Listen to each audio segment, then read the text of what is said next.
أعوذ بالله من الشيطان الرجيم. بسم الله الرحمن الرحيم. الحمد لله الذي أنزل على عبده الكتاب ولم يجعل له عوجا قيما لينذر بأسا شديدا من لدنه ويبشر المؤمنين الذين يعملون الصالحات أن لهم أجرا حسنا ماكثين فيه أبدا وينذر الذين قالوا اتخذ الله ولدا ما لهم به من علم ولا لآبائهم كبرت كلمة تخرج من أفواههم إن يقولون إلا كذبا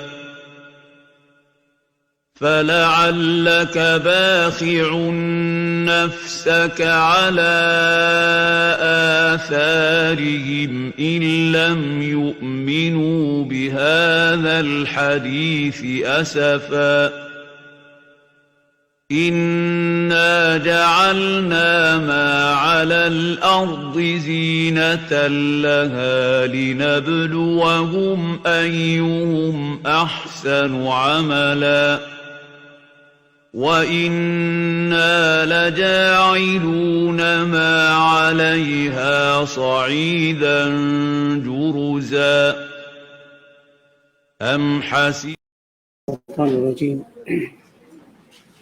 بسم الله الرحمن الرحيم. وما يستوي البحران هذا عذب فرات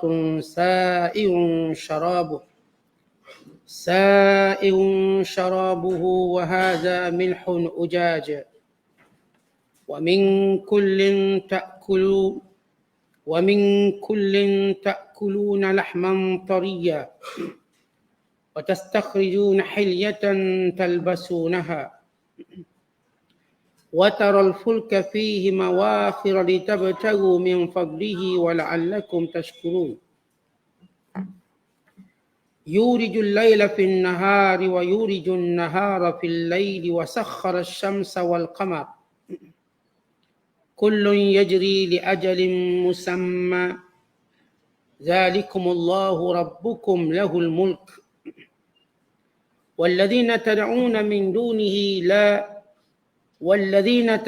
من دونه ما يملكون من قطمير إن تدعوهم لا يسمعوا دعاءكم ولو سمعوا ما استجابوا لكم ويوم القيامة يكفرون بشرككم ولا ينبئك مثل خبير يا أيها الناس أنتم الفقراء إلى الله والله هو الغني الحميد إن يشأ يذهبكم ويأتي بخلق جديد وما ذلك على الله بعزيز ولا تزر وازرة وزر أخرى وإن تدع مثقلة إلى حملها لا يحمل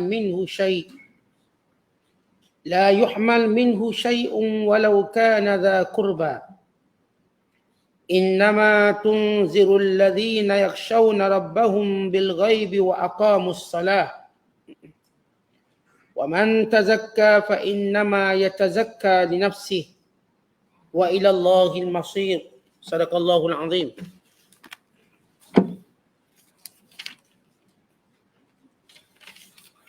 Dan tidaklah sama keadaan dua laut sekalipun satu jenisnya, yang satu tawar lagi memuaskan dahaga serta sesuai diminum, sementara yang satu lagi masin lagi pahit. dan kedua-duanya itu berfaedah kepada kamu. Dari tiap-tiap satunya kamu dapat makan daging yang lembut, hidup-hidup. Dan dapat pula kamu mengeluarkan benda-benda perhiasan untuk kamu memakainya. Selain itu engkau melihat pula kapal-kapal membelah air berlayar padanya. Diadakan semuanya itu supaya kamu dapat mencari rezeki dari limpah kurnia Allah dan supaya kamu bersyukur. Allah jua yang memasukkan malam pada siang dan memasukkan siang pada malam silih berganti.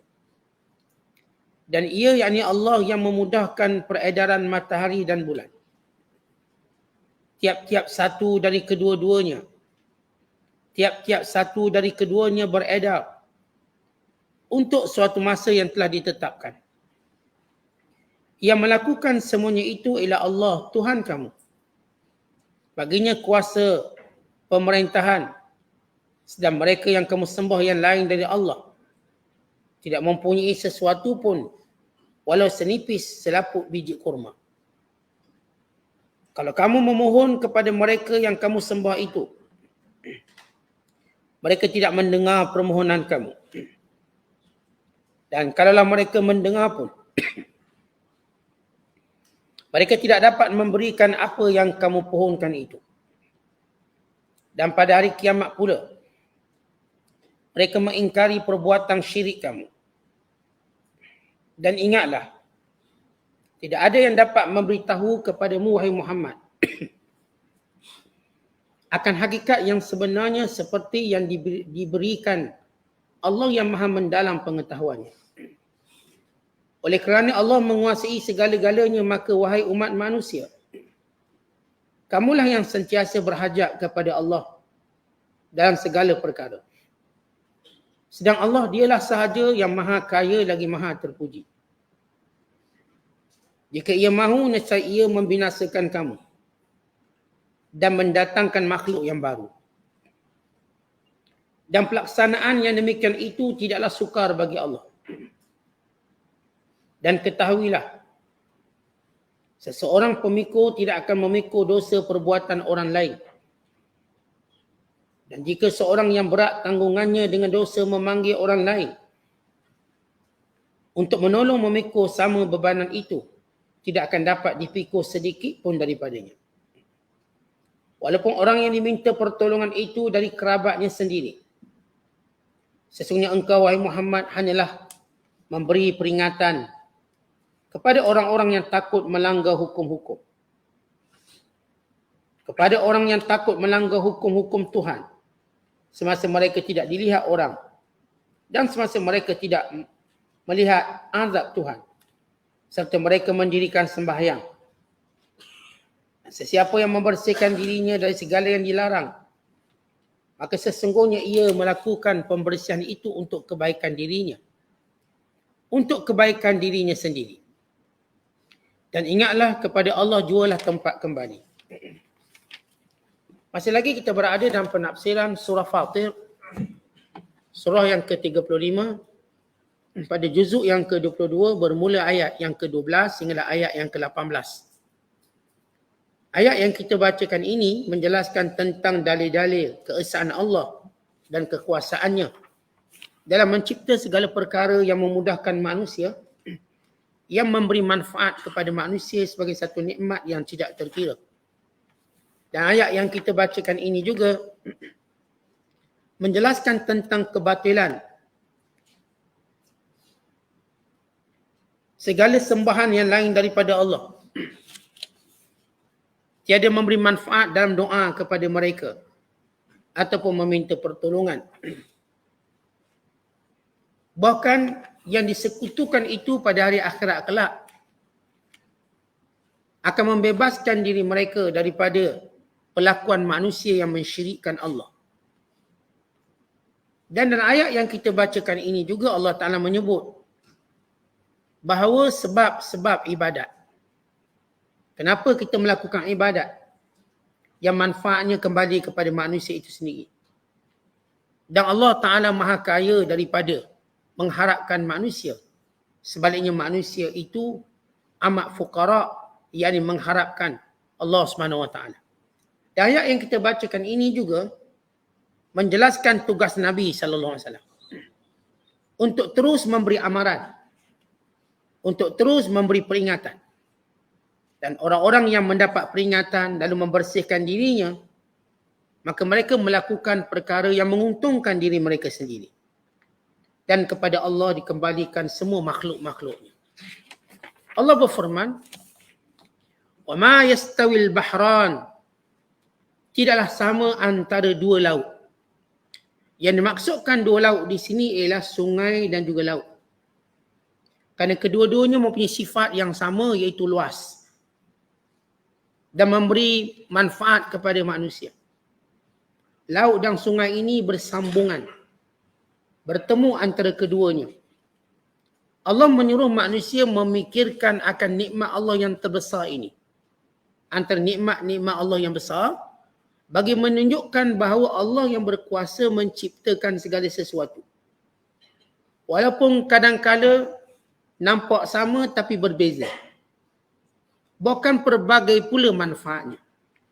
Ini namanya sungai. Hadza azbun furatun sa'irun syarabuh. Ini sungai yang boleh diminum airnya. Yang nyaman. Yang memberi manfaat untuk kegunaan manusia. Baik untuk dia minum, baik untuk binatang ternakannya, baik untuk bercocok tanam. Maka Allah menyebut, lihatlah kamu pada laut yang bernama sungai. Dalam bahasa Arab, sungai dan laut bila digabungkan maka disebut bahran. Dua laut. Kerana sifat yang luasnya. Dan bercantum kedua-duanya. Namun di sebalik keluasan ini kata Allah, ia berbeza. Satu, tawar, boleh diminum, boleh dimanfaatkan airnya.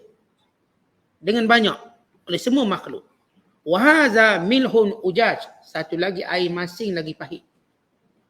Yang ni air laut. Sifat berbeza dari sudut rasa. Tetapi di dalamnya ada perkara yang sama memberi manfaat kepada manusia. Kata Allah Subhanahu Wa Taala, wa min kullin, daripada kedua-duanya itu. Baik sungai, baik laut. Ta'kuluna lahman tariya, kamu dapat memakan daging yang lembut. Lahman tariyan di sini maknanya ialah ikan. Oh, ikan termasuk makna daging. Macam lembu, macam kambing, macam ayam. Tapi dia daging paling lembut sekali. Yang mudah dicerna.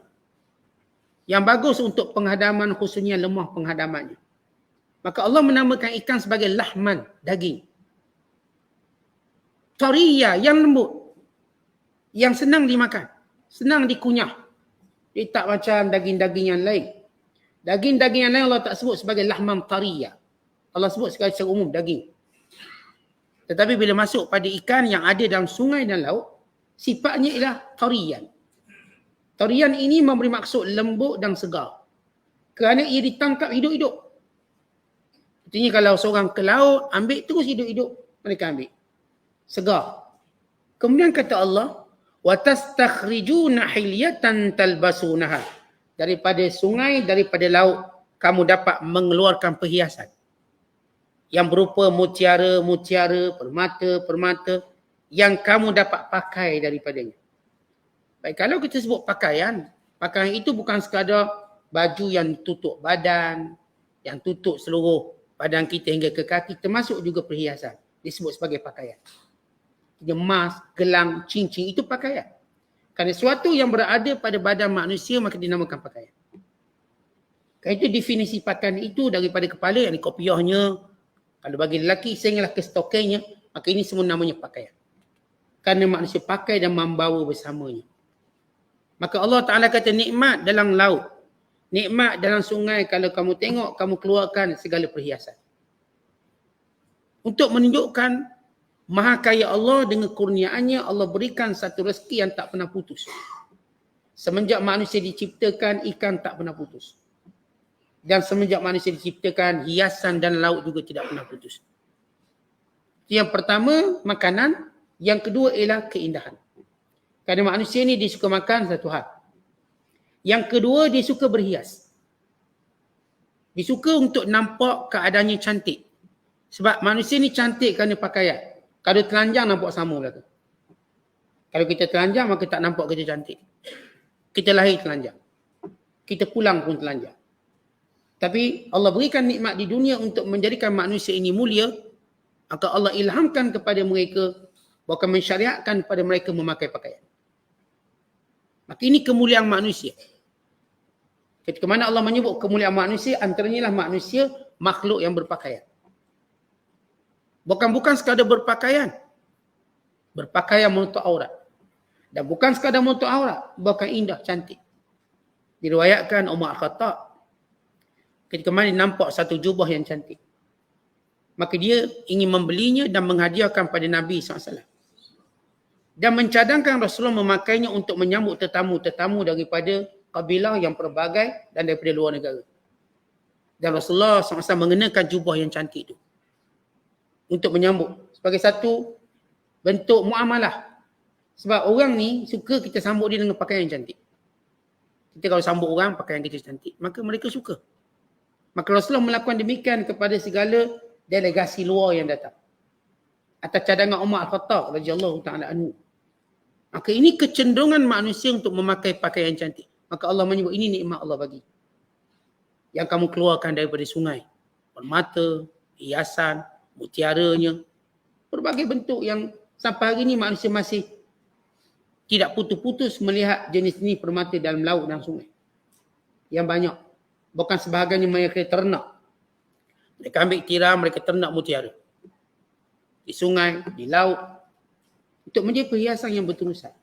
Kemudian kata Allah, selepas menyebut nikmat-nikmat yang kesemuanya ini tanda keesaan Allah, kekuasaannya. Kan nanti Allah akan compare, ni berhala-berhala ni buat apa? Ini yang Allah lakukan kepada hamba-hambanya. Wataral fulka fihi mawakhir. Dan kamu lihat di laut-laut itu bahtera-bahtera yang berlayar.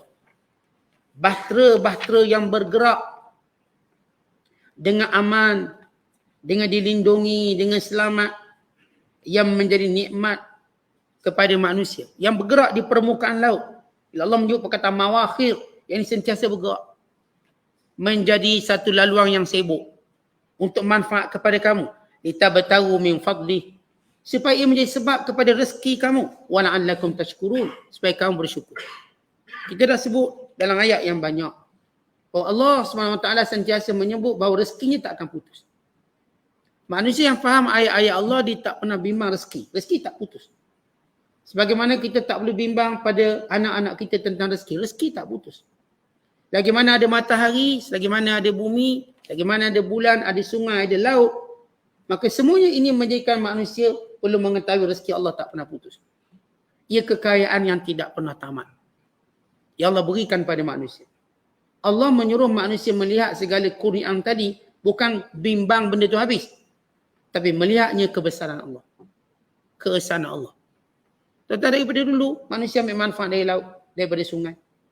Daripada apa yang ada dalam mereka. Daripada dulu manusia menggunakan kenderaan pertama mereka ialah laut dan sungai. Baca bagaimana tamadun awal itu wujud. Mesti tepi sungai. Mesti berhampiran dengan laut. Kerana ia terus akan menjadi pengangkutan yang relevan kepada manusia. Ya, ada kapal terbang. Tapi kadang-kadang kapal terbang tak relevan. Kerana sifat kapal terbang tidak boleh membawa beban yang banyak. Tidak boleh membawa barang-barang yang berat. Dan risiko cuacanya jauh lebih bahaya daripada apa yang berada di laut. Bahkan risiko nyawanya juga begitu. Bahkan disebut kos dia, kos. Kalau kita lihat laut, kosnya murah. Kos murah. Jimat. Bahkan jauh lebih selamat. Jauh lebih selamat. Lebih kurang risikonya. Dan banyak perkara-perkara lain yang merupakan nikmat yang Allah suruh manusia fikir. Kalau Allah boleh jadikan laut itu sentiasa gelora. Sehingga tak ada pun kapal boleh berlayar. Boleh. Tapi nikmat Allah. Allah jadikan laut ini sentiasa tenang. Boleh berlayar sungai. Bahkan kalau berlaku gelora, ada pulau-pulau yang mereka boleh berlindung. Itu kapal-kapal dia akan lalu kat pesisiran. Kalau berlaku apa-apa, mereka akan berlindung tempat yang dekat. Tanya orang ke laut. Mereka bila ke laut, mereka akan aim pulau terdekat. Kalau berlaku apa-apa, mereka akan bergerak ke pulau. Aku lihat bagaimana dari sudut keselamatan manusia itu. Kapal terbang tak boleh buat macam tu. Tengok bahaya sikit berlindung kat pulau atas tu. Tak ada. Tunggu terbenam, tunggu jatuh. Dan kapal yang Allah sebut dalam Quran ini terus relevan. Dengan besarnya. Kapal terbang tak boleh buat sebesar kapal. Kapal boleh buat besar sampai 14 tingkat, 15 tingkat. Kapal bergerak tengah laut 15 tingkat, 20 tingkat. Kapal cruise yang boleh bawa sampai 6,000 orang. Hatta boleh bawa puluhan ribu. Boleh bawa ribuan kenderaan. Ini tak akan berlaku pada kapal terbang. Mana ada kapal terbang bawa 1,000. Paling banyak pun kapal terbang bawa 500 orang. Itu pun tahulah seatnya rapat-rapat. Bukan macam rapat sah dan solat. Maka Allah nak beritahu bagaimana antara nikmat Allah. Lihatlah kapal yang berlalu. Cuba tengok. Kalau Allah kendaki tenggelam semua. Tak selamat semua. Tapi Allah jadikan selamat yang saya sebut tadi. Dia sedut risiko jauh lebih rendah. Dalam mana-mana pengangkutan yang manusia gunakan. Ya, kalau lemah pun ada lagi pelampungnya sekian. Banyak dia punya tu. Atas kapal terbang pun sampai peringkat kalau dibahaya dia akan ke laut juga. Biar terempas kat laut.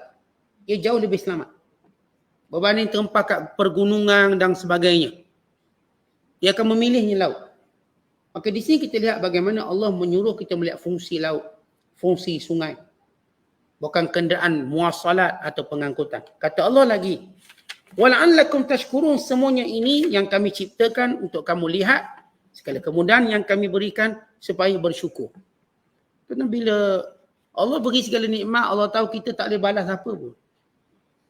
Kita sedikit pun tak boleh balas nikmat tu. Kalau orang lain beri nikmat, kita boleh balas. Orang lain hantar kita sepinggan nasi lemak, kita boleh balas balik. Tapi bila Allah beri, tak ada orang boleh balas. Tak ada satu pun pemberian Allah kita boleh balas. Tapi Allah mengajar kepada kita setiap pemberian itu kita bersyukur. Itu cara kita balas. Itu cara kita menghargai. Syukur pada Allah. Bagaimana syukur itu? Kita tahu syukur. Bila seorang tadi menyembah Allah, maka itulah tanda kesyukurannya. Bila seorang tadi tidak memuji melainkan Allah, maka itulah tanda kesyukuran. Bila seorang mengakui tidak ada nikmat ini melainkan datang dari Allah, maka itulah kesyukuran. Sebagaimana Allah Ta'ala sebut dalam banyak ayat, semua nikmat ini datangnya daripada Allah. Kemudian kata Allah Ta'ala, yulijul laila fin nahar. Kemudian lihatlah bagaimana waktu malam dan siang bertukar. Tengok malam, tengok siang. Yang bertukar. Yang silih berganti. Yang satunya masuk kepada satu yang lain. Sebahagian waktu ini untuk kamu berehat. Sebahagiannya untuk kamu bekerja. Sebahagiannya lebih panjang daripada yang lain. Kadang-kadang Allah jadikan malam lebih panjang pada siang. Kadang-kadang Allah menjadikan siang lebih panjang daripada malam. Semua aturan ini bukan manusia boleh buat. Ada tak manusia boleh panjangkan malam? Atau pendekkan siang, atau panjangkan siang? Tak boleh. Allah buat. Lihat negara yang musim sejuk ada. Ketika berlaku musim sejuk, apa berlaku? Malamnya panjang. Malam panjang, mungkin malamnya 18 jam. Siangnya cuma 6 jam. Ketika mana musim panas, lihat apa berlaku? Siangnya panjang. Malamnya singkat, pendek. Siapa yang boleh ubah benda itu? Apakah itu perbuatan manusia? Negara yang maju, yang canggih, manggih, segala negara yang punya teknologi yang tinggi, apakah dia boleh ubah malam dan siang? Lewatkan ke panjang, kita nak kata, nak jadikan ni bulan ni, kita nak panjangkan malam. Sebab banyak kita nak buat konsert, misalnya. Atau bulan depan kita nak panjangkan siang sebab banyak projek tak siap lagi. Projek dapur tak siap lagi. Projek rumah kita tak siap lagi. Projek ni tak siap. Jadi kita panjangkan siang. Kata tak ada orang boleh buat. Kuasa mana yang boleh buat? Allah sebut semua benda yang tak ada kuasa manusia boleh dakwa. Apa tak lagi berhala? Tak ada kuasa manusia boleh dakwa dia buat sungai, dia buat laut. Ada tak orang claim? Orang claim bahawa saya lah yang buat sungai tu. Sungai tu hak saya. Dia pun pergi kat SSM ke, tunjuk, minta dia punya kuasa milik sungai dan laut. Mereka orang kata orang bodoh. Yang ada dekat negara kafir, seorang perempuan, dia buat pendaftaran, claim bahawa matahari dia punya. Maka setiap penduduk bumi kena bayar ke dia setiap sen, setiap pancaran cahaya matahari. Tentang orang, dia boleh claim. Tapi orang tahu dia bodoh. Dan dia gila. Tak ada orang cerdik akan mendakwa ini dia punya ni pun. Kerana ini adalah hak Allah. Tuan-tuan, bila manusia tak boleh claim dia punya, maka dia hak siapa? Kerana setiap benda ada pemilik. Setiap benda mesti ada pemilik. Setiap benda kalau tak ada pemilik akan dakwa pemiliknya. Akan ada orang kata saya punya. Mesti ada. Tuan-tuan umumkan siapa dia hilang duit 1,000. Ramai mengaku dia lah punya, semua mengaku. Kan tak ada barang melainkan orang akan mengaku dia punya. Atas sampah kita buang ada mengaku dia punya sampah. Berebut sampah. Dia punya sampah pun ada harga. Sekilo berapa sen. Nanti majlis bayar kat dia kalau dia pungut sampah. Tak ada kadang-kadang syarikat sampah ni, dia bagi hadiah pula siapa yang buang sampah banyak. Sebab dia akan claim banyak daripada syarikat. Kerajaan yang akan bayar ni. Siapa macam tu. Lihat semua orang claim dia nak. Dia punya. Maka ada tak orang claim mendakwa sungai, laut, matahari, bulan, siang, malam, dia punya. Maka kalau kata dia punya, kita nak suruh dia ubah sikit lah. Biar malam ni jadi panjang sikit, kita nak minta. Jadi kita boleh tidur lama sikit. Tak payahlah tidur dalam kuliah. Panjang dah malam. Malam dah panjang. Kita minta siang tu panjang sikit. Jadi kita owner syarikat tak payahlah suruh pekerja buat OT sebab panjang siang tu. Takkan ada mampu melakukannya. Kerana itu Allah menyebut semua nikmat ini yang manusia tak ada campur tangan. Walau sikit. Tak ada seorang pun berani campur tangan ini. Kemudian kata Allah. وَسَخَّرَ الشَّمْسَ وَالْقَمَرَ. Allah menundukkan matahari dan bulan. Allah tundukkan dia. Dia tak boleh bergerak ikut dia. Ikut yang Allah kehendaki. Yang memberi manfaat pada manusia. Kullun yajri. Semua ini kata Allah. Semua. Baik malam, baik siang, baik matahari, baik bulan. Yajri li ajalin musamma. Bergerak mengikut masa yang Allah tentukan. Allah tentukan matahari bergerak untuk 24 jam. Bulan bergerak 24 jam. Semua dalam ketentuan Allah. Maka semua benda yang saya katakan Allah bilang-bilang ini. Tanda apa? Tanda Allah berkuasa dan tanda Allah yang esa yang menguruskannya. Allah yang esa yang menguruskannya, tak ada orang lain tolong. Tak ada orang lain bantu. Ini kekuasaan Allah mutlak. Kemudian kata Allah, Dzalikumullah, demikian itu semua datang dari Allah. Rabbukum, Tuhan kamu. Lahul mulk, baginya segala kerajaan. Baginya segala kerajaan. Tuan-tuan sekalian manusia, asal Allah ciptakan mereka boleh melihat kerajaan Allah yang luas. Bukan sekadar kerajaan bumi, bukan kerajaan langit. Dalam hadis Nabi kata, laulas syayatin yahubuna ala qulubi bani Adam lanadharu ila malakutis sama. Kalau tidak kerana syaitan yang mengelilingi hati anak Adam, nescaya manusia dapat melihat kerajaan langit Allah. Kita dihijab oleh gangguan-gangguan syaitan yang banyak. Gangguan-gangguan dunia yang banyak. Sehingga kita terhijab daripada melihat banyak kebesaran Allah. Sebab itu dikatakan, seorang bila mati, matanya akan melihat ke atas. Kenapa mata lihat ke atas bila kita mati? Tengok. Dalam hadis menyebut antara sebabnya ialah manusia melihat pergerakan roh. Ada ulama kata, antara sebabnya ialah manusia merasa terkejut melihat besarnya kerajaan Allah. Besar. Kita kat sini tak nampak apa, nampak kecil. Pandangan kita terhad. Nanti bila kita mati, pandangan kita tidak lagi terhad, tidak lagi terbatas. Kalau sekarang kita hidup, kita akan melihat dunia, kita terhijab melihat akhirat. Nanti kita mati, kita akan melihat akhirat dan terhijab melihat dunia. Allah menceritakan dalam Quran, seorang yang mati, atau nak mati muhtadar, kalau dikelilingi oleh ramai manusia, keliling dia, kawan keluarganya, dia tak nampak. Dia tak nampak. Tetapi dia nampak apa yang Allah buka hijab. Dia boleh dengar tapi dia tak nampak. Memang nampak mata dia bulat, tapi kita tengok dia tak tengok kita. Dia tak nampak kita, dia nampak yang lain. Bahkan bila dia mati, dia melihat ke atas kerana merasa takjub melihat luasnya kerajaan Allah. Di samping apa yang disebut dalam hadis, dia melihat rohnya keluar. Tetapi ini tak boleh dianalisis. Tak boleh kata, oh, kenapa mati keluar. Memang mati macam tu. Kerana manusia tak tahu perkara gaib, melainkan ia diberitahu oleh Nabi SAW. Maka di sini yang menghalang kita melihat semuanya ini, tanda-tanda kebesaran Allah. Antaranya syaitan. Kita tuan-tuan kalau nampak rumah tu comel, kita nampak tukang ni. Hebat tukang ni. Kontraktor ni. Kita nampak kereta canggih, kita kata hebat yang buat kereta. Tapi bila kita lihat alam yang besar, kita tak nampak hebat yang buat alam ni. Kenapa? Kenapa kita tak fikir situ? Syaitan block kita jangan fikir benda tu. Fikir kehebatan manusia, jangan fikir kehebatan Tuhan. Walhal kehebatan Tuhan yang kita nampak setiap hari. Tuan-tuan malam siang tengok setiap hari. Tak ada pun orang kagum Allah hebatnya malam Allah jadi. Hebatnya siang. Hebatnya segala musim-musim yang Allah jadi. Bunganya, luruhnya, sejuknya, panas. Tapi kita kalau nampak satu dia benda canggih, hebat orang ni buat. Buat macam mana? Kita tengok orang buat lempeng, hebat lempeng. Lempeng kita puji. Pandai buat lempeng. Belajar mana? Oh ini resipi 7 keturunan. Lempeng kelapa, lempeng nyoh. Puji kita lempeng. Puji roti canai sedap. Ini macam hidangan istana. Tak ada saya jumpa roti canai sedap macam ni. Kita pun puji dia. Hal-hal dunia, semua kita akan puji siapa yang hebat. Tapi bila masuk hal berkait ketuhanan, orang tak puji. Kenapa? Orang yang lebih hebat. Tuan-tuan tengok lalat seekor maha suci Allah hebatnya Allah ciptakan lalat. Tengok binatang yang Allah cipta, maha suci Allah hebat. Kita tengok orang buat robot boleh bercakap sepatah dua, hebat boleh buat robot. Berebut negara bagi warga negara robot ni. Apa nama robot tu? Yang pertama offer warga negara Saudi. Robot yang pertama dapat warga negara Saudi.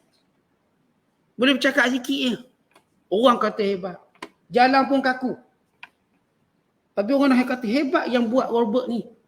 Lalu mereka tu berkata, oh nanti satu hari nanti dunia ni penuhi dengan robot yang berkemampuan seperti manusia, itu berangan kosong. Yang Allah cipta setiap hari manusia yang hebat ni. Yang mampu kelipkan matanya berapa puluh ribu kali sehari. Kelip. Hebat. Sekali nampak ustaz, sekali buka. Tak nampak tutup. Lihat betapa besarnya. Kebesaran Allah. Kita boleh tutup, buka. Boleh bangun, duduk. Lihat bagaimana pergerakan kita tak kaku. Robot kaku. Orang puji robot. Hebat syarikat Toyota buat robot. Padahal kaku. Pergi kedai sate tengok robot jalan hantar sate. Hebat robot ni jalan. Orang berjalan hantar sate kita tak nampak hebat. Ni dapat robot, belilah robot RM6,000. Pergi hantar sate. Ni. Kita tak kursi dia pun pusing lain. Robot bukan pandai sangat. Dia program meja nombor berapa. Kita buang nombor dia betul sesat. Dia tak kerti fikir. Tapi kita puji robot ni. Hebat robot ni. Beli kat mana ni? Siapa buat ni? Berapa harga? Tetapi kita dihijab untuk berfikir kehebatan Allah. Tapi kalau manusia pujinya melangit. Akhirnya ramai manusia sebahagian mereka mempertuhankan manusia. Bila diorang buat kajian. Agama yang ada atas dunia ni 4,300 agama. Diorang bilang-bilang lah. Dia ada yang terbesar 4 agama. Islam, Kristian, Buddha, Hindu dan Buddha. Yahudi agama kecil, dia tak ramai. Sebab kita dah sebut, sebenarnya Yahudi ni dia cuma umat ni. Dia tak berkembang. Yang lain, agama lain, yang kebanyakannya sembah orang. Sembah orang. Jadi semua 4,300. Setiap orang dia hebat, nampak hebat, boleh keluar emas sikit kat mulut, orang kata Tuhan. Dah mati dah tu tahun 2008. Pengikut dia hampir 100 juta. Pengikut dia. Mulut dia boleh keluar emas. Ini tanah Allah keluarkan emas bertantan. Orang tak nampak hebat Allah yang keluarkan emas. Dia muntah sikit keluar emas. Tu pun dia baru sumbat dalam mulut dia. Oh hebat boleh keluar emas. Tuhan lah ni. Ketuk-ketuk sikit orang berapa puluh jam. Oh Tuhan lah ni. Allah yang sembuhkan jutaan manusia dari penyakit. Oh tak nampak Allah yang sembuhkan. Tak nampak Allah berikan kekayaan. Tak nampak hebat. Begitu kita terhijab daripada berfikir. Cara fikir kita rosak. Yang saya katakan kalau kita nampak orang hebat, kita puji sakan. Kita lihat Allah yang maha hebat, yang cipta segala-galanya. Yang mentakdirkan setiap takdir pada kita. Kan tidak ada satu takdir kepada kita, melainkan sesuai untuk kita. Yang suami kita hari ini, isteri kita hari ini, sesuai untuk kita. Yang pekerjaan kita hari ini, sesuai untuk kita. Tempat kita duduk sekarang, memang sesuai untuk kita. Bangsa kita, sesuai dengan kita. Tak pula kita rasa nak jadi bangsa Cina lah Ustaz. Rasa nak jadi bangsa Mak Saleh. Tak, itu tak sesuai untuk kamu. Allah dah jadikan semua sesuai untuk kita. Duduk kat mana sesuai untuk kita. Tak payahlah duduk Pasir Gudang rasa nak duduk kat Canada pula. Tak payah. Semua Allah buat sesuai. Rezeki kita ada kat situ. Anak yang kita dapat sesuai dengan kita. Tak payahlah kita nak berangan biar anak kita muka lain. Tengok muka mak dia, pening tengok anak muka mak dia. Jadi cukuplah seorang muka mak dia. Pening, kita pun nak suruh muka lain lah pula. Biar muka sekian tak, Allah dah jadikan sesuai untuk kita. Kalau kita perhatikan semua nikmat itu sesuai untuk kita. Tinggi rendah sesuai untuk kita. Yang rendah tak payahlah nak tinggi-tinggi, cukuplah tu, cukup. Yang tinggi tak payah pula minta rendah. Melainkan kita akan rosak. Tu ada seorang perempuan saya pernah cerita nak jadi pramugari. Tapi dia tak cukup inci. Dia pergi kat doktor pakar ajar dia patahkan tulang. Letak satu alat, panjangkan tulang tu. Dia sengsara 2 tahun. Hanya sekadar nak tinggi sikit 2-3 inci. Nak senang pakai, dia terompah kayu. Tinggi dah 3 inci, 4 inci. Beli kasut-kasut yang boleh angkat sampai 5-6 inci. Tak payahlah patah tulang. Jadi kalau nak jadi pramugari, pakai kasut tu jadi pramugari. Yang 5 inci tu, tu tinggi dah nampak. Tapi dipatahkan tulang dia, untuk ditarik sikit-sikit tulang. Ni Dr. Jeffrey tahu lah ni. Saya baca je macam tu lah. Dia panjang, naiklah 2-3 inci. 2 tahun selesai. Ni belum cerita yang hidung kemik nak jadi mancung. Akan jadi penyakit lain. Yang mata sepek nak suruh luas, jadi lain. Kesan dia. Yang luas pula nak suruh sepek. Kesannya lain. Cukup kita Allah dah beri kemang hidung, syukur dah tu. Senang kita dapat ambil oksigen banyak pada orang lain. Lebih sihat.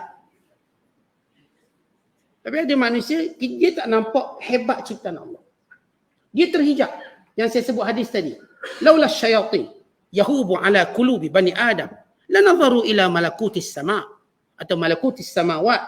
Kalau tidak kerana syaitan yang duduk keliling hati kita, hijab hati kita, biasa kita dapat lihat kerajaan Allah. Setiap kali kita nak fikir tentang Allah, syaitan kata jangan fikir manusia. Itu kita susah hati kalau manusia tak bagi rezeki kat kita. Walau yang bagi rezeki itu Allah. Itu kita susah hati kalau manusia ni tak nak bahagiakan kita. Walau yang membahagiakan kita Allah. Jadi kita salah cara berfikir. Kemudian kata Allah Ta'ala, sesudah menyebut segala kekuasaannya, Allah pun compare. Walladzina tad'una min duni. Yang kamu seru selain daripada Allah. Ma yamlikuna min qitmir.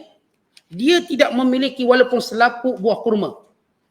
Tuan-tuan bila buka buah kurma, tadi buka buah kurma, nampak tak selaput dalam? Tak sempat tengok Ustaz, puak masuk. Apa? Itu saya kata kita ni terhijab daripada memikir kekuasaan Allah. Terhijab, tak terfikir benda tu. Buka kurma, kita kopek kurma tadi, nampak selaput putih dia. Cuba tuan-tuan ambil yang tu. Halus tak halus? Sikit. Kata Allah, yang kamu sembah lain Allah, dia tak ada apa pun milik. Berhala ke, siapa ke, dia tak milik apa-apa pun. Katakan manusia yang sembah manusia. Sebab dia ada milik tanah 40 hektar, 100 hektar. Tak, dia tak milik. Tengok nanti dia mati apa jadi pada tanah ni. Dia tak milik. Tuan-tuan, benda ke atas dunia ni kita milik? Gigi palsu pun orang cabut bila kita mati nanti. Tak ada benda kita milik. Ni baju kita semua ditelanjangkan. Kita beli baju mahal-mahal, ditelanjangkan, tukar baju yang kita tak pernah beli. Tak pernah saya jumpa orang beli pakaian tu, kain kafan. Dan tak pernah orang terfikir. Tapi itulah baju dia. Orang cabut semua pakaian kita, dia pakaikan kain kafan. Untuk menunjukkan bahawa kita tak miliki apa-apa. Lalu kita pun ditanam dalam kubur. Untuk menunjukkan kita tak miliki tanah sebab kita berada di bawah tanah. Sebab tak ada gerang bawah tanah. Gerang atas tanah ada, bawah tanah tak ada. Maka tinggallah kita sebagai orang yang tak miliki sesuatu. Bukan sekadar tak milik namanya harta, anak pun kita tak milik. Tak ada lagi anak kita. Tak ada lagi pasangan kita. Tak ada lagi apa yang bernama saudara mara kita. Tak ada bersama kita. Bahkan terputus hubungannya bila masanya berlalu. Hari ni kalau hari ni kita tanya, tuan-tuan tahu tak mana kubur nenek tuan-tuan? Kubur nenek. Kalaulah kubur nenek sebelah kubur ayah je lah. Nasib baiklah duduk sebelah. Agak-agak kalau dia berasingan, ingat tak kubur nenek? Kita kenal tak kubur adik-beradik nenek kita pula? Semua menunjukkan bahawa kita tak miliki apa-apa. Benar kata Allah, walaqad ji'tumuna furada kama khalaqnakum awwala marrah. Kamu akan datang seorang diri sebagaimana kami ciptakan kamu dahulu. Dulu tuan-tuan kita lahir, memang Zohir nampak ada adik-beradik. Kat ni anak ke-7, ke-8. Budak ni sendiri tak tahu pun dia ada adik. Yang dia tahu dia cuma seorang diri. Bukan yang lahir ini pun tak tahu dia ada mak. Dia tak tahu pun dia ada ayah. Tuan-tuan yang lahir waktu kecil, tuan-tuan tahu ke tuan-tuan ada ayah? Sekarang tahulah sebab dah diajar. Waktu baby ni mula lahir, dia tahu tak dia ada ayah? Dia tak tahu. Kalau orang lain ambil, didik dia suruh panggil ayah, dia ayah. Orang dia pun panggil ayah. Kalau tak dia beritahu, dia terus percaya itulah ayah dia. Itu yang ambil anak-anak angkat kecil-kecil tu. Dia beritahu, sampai sudah dia ingat itulah bapak dia, mak dia. Time kahwin baru tahu, walinya bukan lagi keabsahan milik ayah yang menjadi ayah angkat. Baru tahu. Ada seorang hamba Allah, dia baru tahu waktu akad nikah. Baru tahu dia bukan anak orang tu. Dia menunjukkan bahawa kita ni tuan-tuan, mana kita kenal siapa pun sebenarnya. Maka kita seorang diri. Maka Allah nak beritahu, yang kamu sembah lain Allah tak miliki apa-apa. Kemudian kata Allah, in tad'uhum, kalau kamu memohon kepada mereka, la yasma'u du'aakum, mereka tak akan dengar doa kamu. Walau sami'u, kalau dengar. Ini tak akan berlaku, tapi Allah sebut kalau lah. Mastajabu lakum, dia tak akan perkenankan kamu. Tuan-tuan tanyalah siapa yang sembah berhala, dia dengar ke? Ni berhala ni dengar ke? Patung-patung ni dengar ke? Tuan, kita tahu bahawa semua namanya yang beku ni, dipanggil jamadat, dia tak mungkin dengar. Ni dinding ni dengar ke? Namanya jamadat yang daripada dia buat berhala-berhala. Apakah dia dengar? Ini mantik, logik. Wahai manusia yang sembah berhala, dengar ke dia? Kalau dia dengar, kata Allah, kalau. Dia juga tidak akan dapat memperkenankan sebab dia kaku. Tuan-tuan, orang, benda kalau tak boleh bergerak, dia nak tolong macam mana kita? Sebab syarat bila benda tu nak tolong, dia mesti bergerak. Kalau benda tak boleh bergerak, macam mana dia boleh tolong kita? Kemudian kata Allah, wa yaumal qiyamah, nanti hari kiamat, yakfuruna bisyirkikum. Yang kamu sembah ini kata, kami tak ada kena mengena dengan perbuatan syirik kamu. Kami tak ada kena mengena. Bayangkan duk sembah berhala puluhan tahun, sampai mati, akhirat kelak bangkit, bangun, mengharapkan berhala beri syafaat, beri manfaat. Tiba berhala kata, kami tak ada kena mengena. Saya tak ada kena mengena, saya tak pernah suruh kamu sembah. Itu perbuatan kamu sendiri. Wala yunabbi'uka mithlu khabir, wahai Muhammad. Cerita seumpama ini tak ada yang boleh beritahu melainkan Allah yang Maha mengetahui. Sebab hari kiamat, apa berlaku kiamat, tak ada orang boleh tahu. Tuan-tuan kata kiamat, esok pun kita tak tahu apa benda berlaku esok. Sebagaimana kata Allah, wa ma tadri nafsum maza taksibu ghadan. Tak ada seorang pun tahu apa berlaku esok. Tuan-tuan, esok agak-agak kita mula dengan apa esok? Memanglah ikut rutin kita sebelum ni, esok biasa saya bangun solat subuh. Tapi kita tak tahu, mungkin esok kita tak bangun-bangun. Mungkin esok kita ada suatu urusan urgent lalu kita tak buat macam kebiasaan kita. Apatah lagi hari kiamat. Kata Allah, wala yunabbi'uka, wahai Muhammad sallallahu alaihi wasallam. Takkan ada yang boleh beritahu kamu semua tentang ini. Melainkan Allah yang Maha mengetahui. Tentang apa? Tentang kiamat. Dan tentang segala manfaat yang Allah ciptakan. Langit, matahari, bulan, bintang, malam, siang. Ini semua manfaat tak ada orang tahu. Melainkan Allah yang beritahu. Allah beritahu kita. Tentu pada zaman tak ada apa yang disebut ilmu sains. Sains ni baru lagi. Orang yang nak ego, nak syok. Ini ilmu sains, ini ilmu sains. Tentang sains ni bila berlaku? Sekitar bila kita manusia kenal sains? Katakan kita ambil paling awal tarikh mereka catat 1800. Atau 1700 yang mereka sebut sebagai zaman revolusi. Letaklah 1700. Tentang 1700 baru mereka kenal sains. Itu basic sains. Belum ada kamera, belum apa-apa. Basic. Sikit-sikit kaji. Tentang Al-Quran. Dah cerita benda ni. Mendahului ratusan tahun tentang sains. Tentang awal ciptaan manusia. Ni ilmu biologi kaji tentang kejadian manusia sekitar tahun 1920. Tahun 1920 mereka kaji tentang bagaimana sperm itu bergerak, meningkat sekian. Dan Allah dah cerita tentang air mani ini. Bukan manusia. Ilmu sejarah yang baru ada. Ilmu ekologi. Yang cari manusia pertama. Allah dah beritahu yang pertama tu Adam. Bukan Allah dah cerita mula-mula hidup Adam kat mana. Dan konflik Adam dengan siapa. Bukan siapa isteri Adam. Dan bagaimana berkembang biak manusia. Manusia ni tengah kaji ni. Macam mana berkembang manusia ni. Macam mana jadi bahasa? Maka macam mana jadi warna kulit berbeza? Allah dah sebut semua dalam surah Ar-Rum. Allah sebut dalam banyak surah-surah bagaimana kejadian-kejadian ini. Allah dah jawab. Untuk menunjukkan bahawa ini dalam pengetahuan Allah, ilmu Allah, kerana Allah ciptakan. Manusia terus meneka. Apatah lagi tentang kiamat. Berteka-teka. Amma yatasa'alun. Mereka bertanya-tanya. Tentang apa mereka bertanya-tanya? Anin naba'il azim. Tentang hari kiamat. Suatu peristiwa besar. Alladhi hum fihi mukhtalifun. Yang mereka berselisih. Sebab mereka tak ada ilmu. Tentang kenapa kita berselisih pandangan? Sebab kita tak ada ilmu. Kerana itu kita berselisih pandangan. Dan kerana kita tak tahu mana satu benar. Kerana itu kita berselisih. Tetapi yang berilmu dia tak akan berselisih. Maka Allah beritahu pada manusia. Tanpa ada percanggahan dan perselisihan. Kerana Allah yang ciptakan. Allah beritahu akan ada kiamat. Allah beritahu setiap bernyawa mati. Tak ada pun Allah kata ada yang tak mati. Tak, semua bernyawa mati. Hatta malaikat pencabut nyawa mati. Allah sebut dengan mudah. Kullu nafsin za'iqatul maut. Setiap yang bernyawa itu pasti akan mati. Ni manusia meraba-raba. Ada tak orang tak mati? Boleh tak kita buat cara tak mati? Lalu mereka cari obat tak mati, buat filem orang tak mati. Sebab mereka buat macam ni. Tetapi Allah sebut basic je. Kullu nafsin za'iqatul maut. Setiap yang bernyawa pasti akan mati. Pegang hukum Allah tu. Sekebal mana pun kita. Sepanjang mana pun umur kita. Sekuat mana pun. Dulu orang cerita ni orang paling hebat. Nama Samsun. Hebat. Kekuatannya pada rambutnya. Dia berperang pada jalan Allah. Pada zaman Bani Israel. Orang ni gagah, kuat. Takluk di senjata.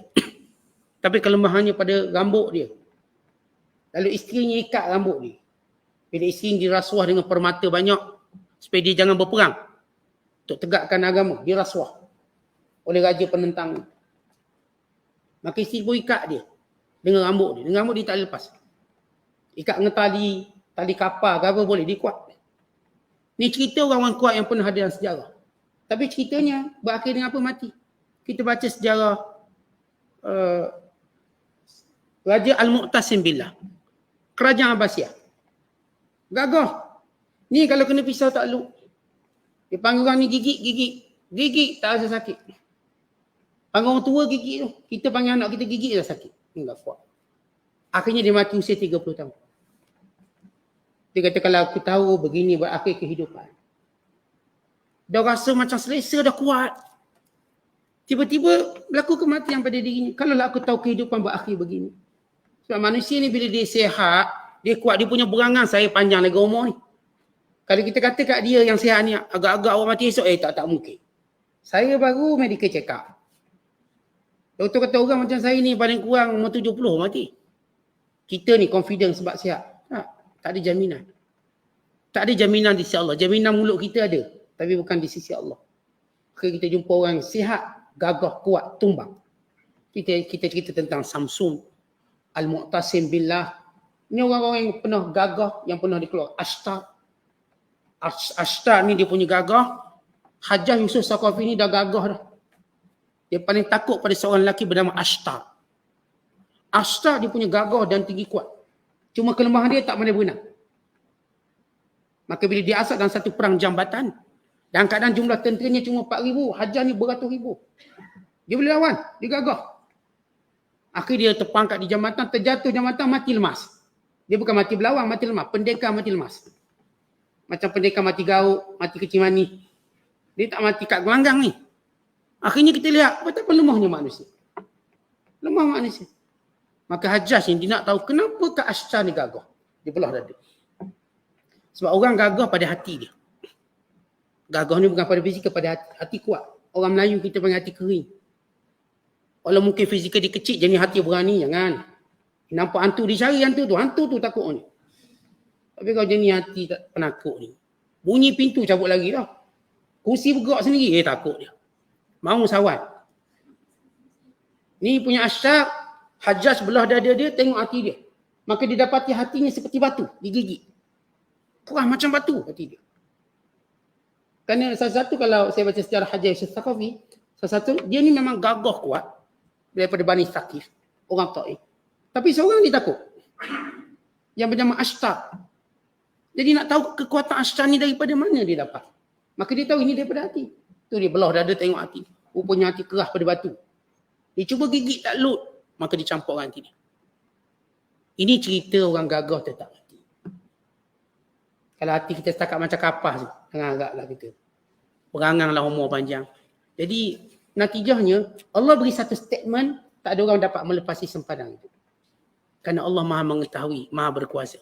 Yang namanya berhala, yang nama lain sembahan dari Allah, tak buat sesuatu, tak miliki sesuatu, walau sekecil kulit kurma tadi, ataupun kita katakan apa yang selaput yang ada dalam kurma. Tak miliki apa-apa. Ya, jelas dalil ketuhanan, keesaan, kekuasaan. Dan terbatallah orang yang menyembah selain daripada Allah. Jadi kalau orang tu dia mengaku Tuhan, maka berhujah dengannya, apakah matahari milik kamu? Apakah kamu yang mengatur pergerakan matahari? Bulan? Kamukah yang mengatur pergerakan laut dan sungai? Kamukah yang menciptakan ikan? Tapi dia ni walaupun tak buat apa-apa tetap nak ngaku Tuhan. Makanan dia pun orang tolong angkat. Duit pun orang tolong bagi untuk dia jadi kaya. Orang ngaku Tuhan. Ya, kebodohan mereka. Dan kebodohan yang mengikutinya. Mereka lupa Allah yang maha kaya, yang memberikan segala-galanya, yang membuktikan kekuasaannya dengan segala penciptaan yang mereka lihat setiap hari, setiap ketika, setiap waktu. Tapi dihijab. Dihijab oleh syaitan, oleh dunia, oleh syahwat, oleh kebatilan. Kerana itu kita berdoa kepada Allah supaya dia angkat segala hijab yang menghalang kita daripada melihat kebesaran Allah. Yang menghalang kita daripada melihat kekuasaan Allah dan keesaannya. Yang menghalang kita daripada melihat segala ketentuan itu datangnya dari Allah. Wallahu a'lam bishawab. Assalamualaikum.